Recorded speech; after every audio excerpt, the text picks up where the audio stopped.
জয় হিন্দ বন্ধুরা, আমি দীপঙ্কর মন্ডল। আপনারা দেখছেন নবান্ন নিমন্ত্রণ। আপনাদের সবাইকে স্বাগত। বন্ধুরা, একটু টেনশনে আছেন, স্বাভাবিক স্বাভাবিক টেনশনে থাকার কয়েক ঘন্টা পরে এই তৃণমূলটা বিদায় নিয়ে নিচ্ছে।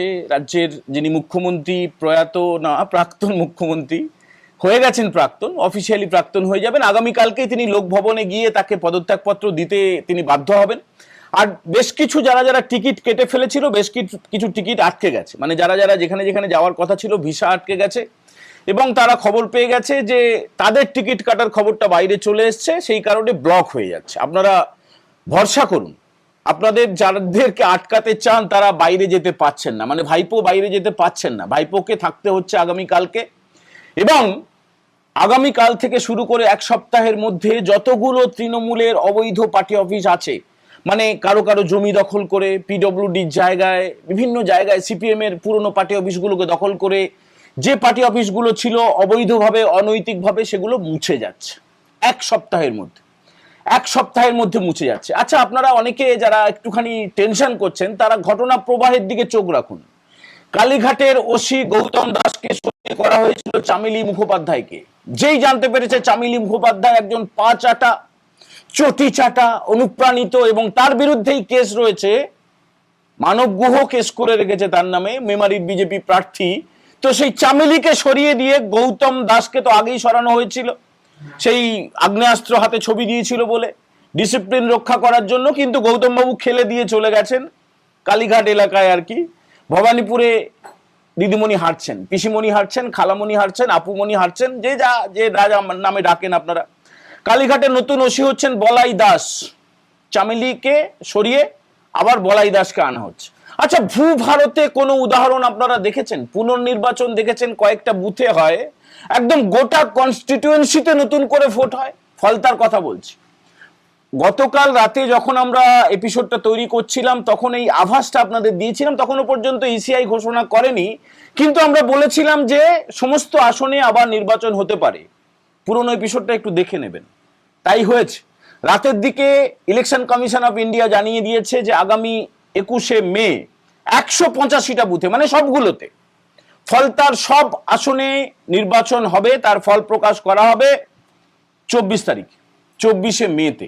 আগামীকাল ফল প্রকাশটাকে আটকানোর জন্য তৃণমূল কংগ্রেস বিরাট চেষ্টা করবে। কালকে যে ভার্চুয়াল বৈঠকটা হয়েছে সেখানে একটা কথা বলেছেন ভাইপো বাবু, সোনা ভাইপো, সোনা ভাইপো, কয়লা বালি এগুলো তো শুনেছেন, সোনা সোনা সোনা ভাইপো।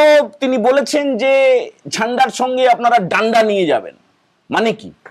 একটা বিরাট বড় অশান্তি করার চেষ্টা। দেখুন, এই যে সমীক্ষাগুলো হয়েছিল না, আইপ্যাক করেছিল, বিভিন্ন এজেন্সিকে দিয়ে করা হয়েছিল, ফোন করে করে, সেইখানে কেউ সত্যি কথা বলেনি। যে যেখানে ভোট দিয়েছেন বা দেবেন উল্টো উল্টো বলেছেন। আর তৃণমূলের কার ঘাড়ের কটা মাথা যে হ্যাঁ আমার বুথে আমি হারছি, সেই রিপোর্টগুলো যাওয়ার পরে দিদিমণি বলে দিলেন, পিসিমণি, খালামণি, আপুমণি, বুবুমণি, তিনি বলে দিলেন 300টা আসন পাচ্ছেন। আর ভাইপো সোনা ভাইপো বলে দিলেন 200টার বেশি আসন তিনি পাচ্ছেন। বিরাট বিরাট কথা, মানে মুখে যা আসে, স্বরাষ্ট্রমন্ত্রী, প্রধানমন্ত্রী সবাইকে তুচ্ছ তাচ্ছিল্য। আসলে যা, যে গাছে যা ফল হয়, আমরা গাছে আমরাই হবে, আম হবে না। বস্তিতে থাকলে বস্তির মতোই তার কালচারটা হবে, বস্তির সবার জন্য বলছি না। তো এই যে আপনারা ঝান্ডার বদলে ডান্ডা নিয়ে যাবেন, সে কথা বলা মানেটা কি? মানেটা হচ্ছে অশান্তি করো। কিন্তু অ্যান্টিডোজ দেওয়া হয়ে গেছে। বিজেপির মহিলা বাহিনী, দুর্গা বাহিনী, মায়েদের বাহিনী গিয়ে প্রত্যেকটা স্ট্রং রুমের কাছাকাছি তারা গিয়ে বসে পড়েছে, বিক্ষোভ ধর্নায় বসে পড়েছে। বিজেপির প্রত্যেকটা প্রার্থী আজকে মহাদেবের মন্দিরে, দুর্গা মন্দিরে বা কাছাকাছি যে কোনো মন্দিরে তারা এই পশ্চিমবঙ্গবাসীর জন্য তারা মঙ্গল প্রার্থনা করেছেন, মঙ্গল আরতি করেছেন, স্পেশালি পুজো দিয়েছেন আগামীকালকের জন্য। কেউ চিন্তা করবেন না, ঘাবড়াবেন না। এক সপ্তাহ সময় লাগবে মুছে যেতে অবৈধভাবে যে যে জায়গা দখল করে আছে তার। কারণ ফল প্রকাশের পরে যখন নিরঙ্কুশ সংখ্যাগরিষ্ঠতা নিয়ে বিজেপি আসবে, দেখবেন পা বাড়িয়ে আছে। মানে চাক আর না চাক তারা তৃণমূলের সঙ্গে থাকবে না। যে কয়েকজন জিতবে তৃণমূল প্রার্থী, তারা বিজেপিতে চলে আসবে। আচ্ছা, একটুখানি আপনাদেরকে বলি যে রিপাবলিক ওয়ার্ল্ড বলে একটা চ্যানেল আছে, রিপাবলিক গোষ্ঠী, রিপাবলিক ভারত এবং রিপাবলিক বাংলা থেকে কয়েক সেকেন্ড করে আমরা অবশ্যই তাদেরকে কাটসি দিয়ে একটু তাদের বক্তব্য শোনাচ্ছি। কাদের বলুন তো? অর্ণব গোস্বামী এবং ময়ূক রঞ্জন ঘোষ। তারা এই প্রসঙ্গে কি বলেছেন কয়েক সেকেন্ড করে আপনাদের শোনাবো, বেশি শোনাবো না, কয়েক সেকেন্ড শুনুন। हिंदुओं पर जो अत्याचार ममता बनर्जी ने किया, 1 साल 2 साल नहीं दशकों तक, जिस तरह से पहले लेफ्ट सीपीआई सीपीएम, उसके बाद ममता बनर्जी ने जिस तरह से बंगाल के हिंदुओं पर अत्याचार किया, उसका नतीजा 4 तारीख को बंगाल की जनता देने वाली है। জানেন তৃণমূল যদি হেরে যায় একদিন থেকে এক সপ্তাহ হয়তো তৃণমূল দলটা থাকবে। দেখুন, শুনলেন তো, শুনলেন ময়ূক রঞ্জন ঘোষ, যিনি রিপাবলিক বাংলা প্রচন্ড জনপ্রিয়, ভীষণ জনপ্রিয়, আপনারা তাকে দেখেন। আমরা কাটছে দিয়ে রিপাবলিক বাংলা থেকে এই ভিডিওটা দেখালাম, কয়েক সেকেন্ডের ক্লিপিং। আর অর্ণব গোস্বামী কি বলছেন, যে হিন্দুদের যে রাগ ক্ষোভ, সেটা বসিরহাট হতে পারে, সেটা মুর্শিদাবাদ হতে পারে, মোথাবাড়ি হতে পারে, শামশেরগঞ্জ হতে পারে, ধুলিয়ান হতে পারে, মহেশতলা হতে পারে, ভাঙড় হতে পারে, গোটা রাজ্যে যে অত্যাচারটা হয়েছে, একদম তাহলে পুরনো কথা আরেকবার আপনাদেরকে মনে করিয়ে দিতে হয়। সেই মহাকুম্ভকে মৃত্যু কুম্ভ বলা সব মনে আছে তো? দুর্গোৎসবের তিনি ফিতে কাটছেন, মণ্ডপের উদ্বোধন করছেন হিজাব পরে, বোরখা পরে, সেসব মনে আছে তো? তো হিন্দুদের ভোট কনসলিডেটেড হয়েছে, এটা আপনারা দেখেছেন। 92-93% করে ভোট কবে কোথায় হয়েছে? এসআইআর ফেসআইআর ভুলে যান, ওই রাগে ভোট দিয়েছি, ওই রাগে সবাই মিলে চলে গেছি, হয়নি। হিন্দু ভোটটা কনসলিডেটেড হয়েছে। সেই কারণে তৃণমূল কংগ্রেস প্রাক্তন হয়ে যাচ্ছে। প্রাক্তন মুখ্যমন্ত্রী মমতা বন্দ্যোপাধ্যায় এবং তার ভ্রাতুষ্পুত্র গতকালকে যে উস্কানিটা দিয়েছেন, সেটা কিন্তু সফল হবে না। তারা কি করতে চাইছেন বলুন তো? একটা বড় ঝামেলা করবেন। কাউন্টিং যে জায়গাগুলো রয়েছে, সেন্টার, কাউন্টিং সেন্টারগুলোর সামনে 77টা কাউন্টিং সেন্টার হয়েছে 294টা কেন্দ্রের জন্য। সমস্ত কেন্দ্রের সামনে তৃণমূলের, তোলামূলের লুঙ্গি টুপি সহ সমস্ত লোকজন ডান্ডার বদলে ঝান্ডা, ঝান্ডার বদলে ডান্ডা, এইসব আলফাল কথা বলেছে না? তো এই অশান্তিটা করে তারা চলে যাবে কোর্টে। বস্তা বস্তা টাকা রয়েছে তাদের, টাকার পাহাড়ে বসে আছে। কোর্ট রাত হোক, দিন হোক, দুপুর হোক, বিকেল হোক, ছুটি হোক, যাই হোক, স্পেশাল বেঞ্চ তৈরি করে ফেলে। তারা চাইবে যে এই ফলটাকে স্টে করে দেওয়ার জন্য, রেজাল্টটাকে স্টে করে দেওয়ার জন্য। সেটা হবে না, সেটা হবে না। সমস্ত খবর বেরিয়ে আসছে সেখান থেকে। যিনি হবু মুখ্যমন্ত্রী, আগামীর মুখ্যমন্ত্রী, এ রাজ্যের যিনি আগামী মুখ্যমন্ত্রী শুভেন্দু অধিকারী, তিনি আজকে সোশ্যাল মিডিয়ায় জানিয়ে দিয়েছেন কিভাবে চক্রান্তগুলো করা হচ্ছে। সরকারি কর্মচারীরা, দেখুন কেন্দ্রীয় সরকারের কর্মচারীরা থাকছেন প্রত্যেকটা টেবিলে, সে খবর আপনারা পেয়ে গেছেন, থাপ্পড় খেয়ে এসছে সুপ্রিম কোর্টে। রাজ্য সরকারের কর্মচারীরা তো থাকবেন। এবারে কোন কর্মচারী কোন কেন্দ্রে কোন ডেজিগনেশনে তারা দায়িত্বে থাকবেন, সেই লিস্টটা তৈরি করেছে। কারণ যে যেখানে চাকরি করেন তাদের বসেরা যদি চান, হোয়াটসঅ্যাপ গ্রুপ হয়েছে এখন প্রি প্রাইমারি স্কুল হোক, কেজি হোক, আর মাধ্যমিক হোক, উচ্চ মাধ্যমিক হোক, সমস্ত ক্লাসের এবং সমস্ত ডিপার্টমেন্টের, সেটা আপনি প্রাইভেটে কাজ করুন, সরকারি চাকরি করুন, প্রত্যেকের একটা হোয়াটসঅ্যাপ গ্রুপ থাকে। অনেকের তো ফ্যামিলির মধ্যেই গ্রুপ থাকে, বাবা খাবি আয়, বাবা আছে দোতলায়, মানে ছেলে আছে দোতলায়, তাকে হোয়াটসঅ্যাপ গ্রুপে রাখা হয়, চলো এসো খাবে এসো। হোয়াটসঅ্যাপ গ্রুপটা এখন বিরাট বড় ইম্পর্টেন্ট, কিন্তু তথ্য তো গোপন থাকে না।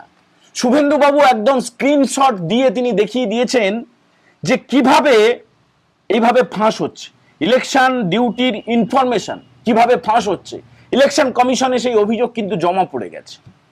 তাহলে যা যা পরিকল্পনা, যা যা ছক, যা যা ষড়যন্ত্র তৃণমূল করছে বাঁচার জন্য, একদম শেষ চেষ্টাটাও করবে রেজাল্টটাকে হাইকোর্টে বা সুপ্রিম কোর্টে নিয়ে গিয়ে স্টে করিয়ে দেওয়ার জন্য, স্থগিত করিয়ে দেওয়ার জন্য, সেটা কিন্তু হচ্ছে না। আগামী কালকেই ফল প্রকাশ হবে এবং ম্যাজিক ফিগার এক কমে গেল, 147টা পেতে হবে। ফলতার ভোট হবে 21 তারিখে, 24 তারিখে ফল প্রকাশ হবে। এই কারণে ম্যাজিক ফিগার নেমে এলো 147-এ, মানে যে দল 147টা পাবে সেই দল নিরঙ্কুশ সংখ্যাগরিষ্ঠ। শুধু সময়ের অপেক্ষা, আর মাত্র কয়েক ঘন্টা, কোনো টেনশন করবেন না, আরামে একটু ঘুমিয়ে নিন। তার কারণ ঘটনা প্রবাহগুলোর দিকে চোখ রাখুন। এনআইএ যে তদন্ত শুরু করেছিল মোথাবাড়ি কাণ্ডে, মানে বিচারকদের যেভাবে মারা হয়েছিল, যেভাবে হত্যা করার চেষ্টা করা হয়েছিল, মহিলা বিচারকদের যেভাবে ধর্ষণ করার চেষ্টা করা হয়েছিল, তাড়া করা হয়েছিল, 1 এপ্রিলের কথা বলছি, মনে নেই? এই তৃণমূলের কেসের ভিত্তিতে, তৃণমূলের দৌরাত্মের ভিত্তিতে সুপ্রিম কোর্ট বাধ্য হয়েছিল বিচারকদের নিয়োগ করতে। এসআইআর প্রসেসটাকে ঘেঁটে দেওয়ার চেষ্টা করেছিল শুরু থেকে। সেই 21শে জুলাই থেকে শুরু হয়েছিল, যখন থেকে ঘোষণা হয়নি, কিন্তু ইঙ্গিতটা পেয়ে গিয়েছিল বিহারে এসআইআর হয়েছে, তার মানে এ রাজ্যেও হবে, সেটাকে রোখার চেষ্টা করেছিল। তারপরে তারা চলে গিয়েছিল সুপ্রিম কোর্টে সেই কালো শাল পরে, কালো চাদর গায়ে দিয়ে, মনে নেই? এই এখনকার প্রাক্তন মুখ্যমন্ত্রী মমতা ব্যানার্জি তারপরে সুপ্রিম কোর্ট বলেছিল যে অ্যাডজুডিকেশন হবে, এই যে নামগুলো রয়েছে সেই নামগুলো খতিয়ে দেখবেন বিচারকরা, বিচারপতিরা। তো সেই বিচারকদের উপরে হামলা হয়েছিল গত 1 এপ্রিলে। তার ভিত্তিতে তৃণমূলের নেতাদেরকে বেশ কয়েকজনকে তোলা হয়ে গিয়েছে, আরো তোলা শুরু হবে। ডাকা হয়েছে ওই এলাকার তৃণমূল প্রার্থী, প্রাক্তন মন্ত্রী, মানে ভারপ্রাপ্ত প্রাক্তন মন্ত্রী সাবিনা ইয়াসমিন, তার ইলেকশন এজেন্ট, ওই এলাকার যিনি ব্লক তৃণমূলের সভাপতি, জেলা পরিষদের সদস্য, সব তৃণমূলকে ডাকা হচ্ছে। সমস্ত কিছু কিন্তু ফাঁস হয়ে যাচ্ছে তৃণমূলে। তৃণমূল যা যা কিছু ষড়যন্ত্র করেছিল সবকিছু ফাঁস হয়ে যাচ্ছে। সমস্ত ঘটনা প্রবাহের দিকে আপনাদের চোখ রয়েছে। এবং 1 এপ্রিলে এই আক্রান্ত হওয়ার ঘটনার পরে এনআইএ তদন্ত কিন্তু অত সহজ না। এনআইএ যোগ পেয়ে গেছে, এর সঙ্গে বাংলাদেশের যোগ রয়েছে, জামাতের যোগ রয়েছে, অস্থিরতা তৈরির চেষ্টা রয়েছে, নেপাল করার চেষ্টা রয়েছে, শ্রীলঙ্কা করার চেষ্টা রয়েছে, বাংলাদেশ করার চেষ্টা রয়েছে।